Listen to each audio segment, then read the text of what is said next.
Pag-usapan natin ang bagong pasok sa regular rotation ng Ginebra, si Jason David. First of all, alam ko naman na para sa mga fans, alam nyo na yung konteksto nito. Pero marami kasi ako nakikita na hina-hype daw ng Ginebra fans si Jason David. So gusto ko lang gumawa ng distinction between hype and exposure. I'd actually argue lahat ng player ng Ginebra are quote-unquote overhyped. Normal lang yun because of the sheer number of Ginebra fans. And bilang fans kasi, diba, ano naman ginagawa ng fans? Of course, na-excite sila sa team nila. Na-excite sila about their players, about their performances. So, these players are not actually overhyped. They're more overexposed kasi lagi nakikita ng iba. Kasi when you say overhyped, general consensus dapat, hindi lang isang fanbase. They're more overexposed than overhyped. Anyway, gusto ko lang i-highlight this video ay yung defense si Jason David. Kasi even though his offense plateaued, yung defense talaga I feel yung nagbibigay ng case sa kanya maging regular part ng rotation. Let's look at the stats first. In 3 games, so far this conference, nag-average siya ng 9.3 points, 4.3 rebounds, and 2.7 assists in roughly 18 minutes per game. Alam ko naman na mostly galing yun dun sa 25-point performance niya kontra sa Northport. Kasi against NLEX, he was scoreless.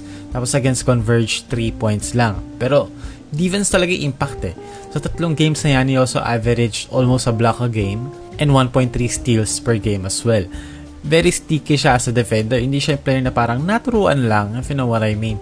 Yung defensive tendencies niya look natural. Actually sa game kontra Converge, Ginebra held Stockton 2 out of 10 field goals. Tapos si Winston naman 2 for 12. Hindi naman lahat because of David, of course. Pero around half of it, siya yung responsable.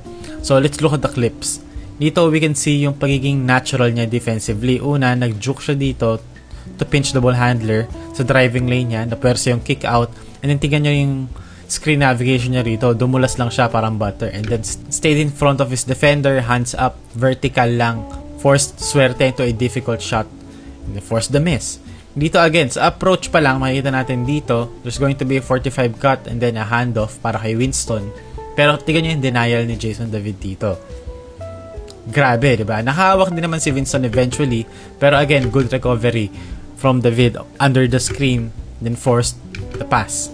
At sobrang taas na rin ng high post position ni Justin Baltazar kasi na-bother niya yung passer in the first place. Ito naman perceived mismatch against the 6'5 Policarpio.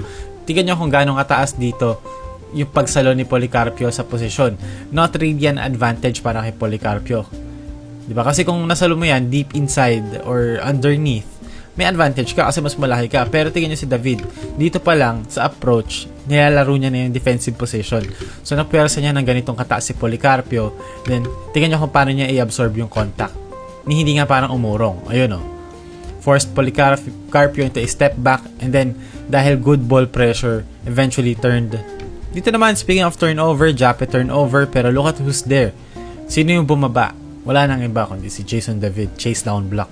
Isa pa malaking bagay na usually wala sa stat sheet. Well, yung mga teams na may mga advanced scouting platforms, they do have these. Ito yung mga deflections o yung mga tapik-tapik. Makikita natin dito, initially, out of position dito si Jason David kasi nag-gamble siya rito. Okay? Naunahan na siya ng bantay niya pero bumalik pa rin siya sa tao niya. Eventually forced a more difficult pass. Nasa kung ano dapat, diba? Dapat easy pa sa to pero bumaba siya eh. The mere fact na bumaba siya, turnover para sa Converge. Dito, close out by David, X out, Ralph Koo, pero look at Japeth. Makikita nyo si Japeth dito, hindi binax out si Justin Baltazar, nakatingin lang. So yung bola, medyo long bounce ng onte, peculiar bounce, pero makikita nyo si Jason David. Even though mistimed yung tapik niya at mas malaki si Balti, ginamit niya yung right hand niya. Hindi lang ganun kita, pero yung right hand, yes, yung kanang kamay. Meron siyang konting tapik dito na naging loose ball, kaya nakuha ni Japeth yung bola. Yung mga ganung bagay, yung mga tapik-tapik lang.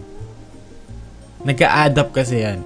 Dito naman transition para sa Converge. David initially stopped the ball, the fast break. Tapos, siya rin yung sumalo sa tao near the basket. So, deflection, turnover, steal. And then dito naman, drag screen sa transition or sa secondary break ng Converge. Actually, medyo half court na nga to. Pero look at David. Dumulas na siya sa screen. Peel switch from Ralph Koo. Pero instead na diretso siya kay Ambohot. Ito ka swipe sa bola parang Tony Allen sa blind side. Then again, steal for Jason David. So ayun, honestly, I'm not expecting anything naman. It's just great to see someone na hindi larong aircon, hindi larong mayaman, and actually plays and enhances RJ's weaknesses. Kasi si RJ, weakness niya, strength ni David eh. So kumbaga, even if yung scoring man ni David around realistically 3 to 5 points kada laro, okay lang yun kasi his contribution really is on the defensive end. Marami na rin naman scorers ang Ginebra na hindi makascore, to be honest. It would be nice for David to develop into a solid 3-and-D player, di ba? Para mas, potentially, mas lumaki pa yung role niya. Pero even if maging 3 to 5 points per game type of guy siya, pero yung defense niya is ganitong ka-consistent every game, I feel like it's a nice option off the bench.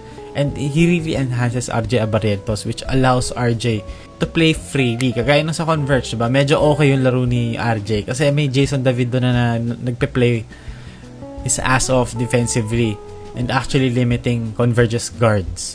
And even yung on-tour naman na medyo revelation si Jason David is not really, the scorer that you would expect because of his athleticism, yung build. Pero yung defense talaga yung talagang biggest asset niya. And knowing Coach Tim Cone, alam ko si Coach Tim Cone, kahit nakilala siya for his triangle offense, he's really a defensive coach. Lagi niyang ipaprioritize ang defense over offense. And having RJ naman kasi off the bench, if ko nga sasabay naman is Jason David na grabe defensively, I think, honestly kung ako tatanungin nyo, mas okay na kapares ni RJ Abarrientos si Jason David instead of Maverick Ahanmisi. Kasi Maverick kasi parang ginagawa nilang Sol Mercado si Maverick Ahanmisi, yung off the bench guard na kayang umiscore pero plays well defensively, pero yung defense na nabibigay ni Jason David so I feel like parang it makes Maverick Ahanmisi out of the rotation. So parang pipili ka na lang, kunin mo ba yung inconsistent scoring ni Maverick or kukunin mo yung inconsistent scoring ni David pero mas natural defensively.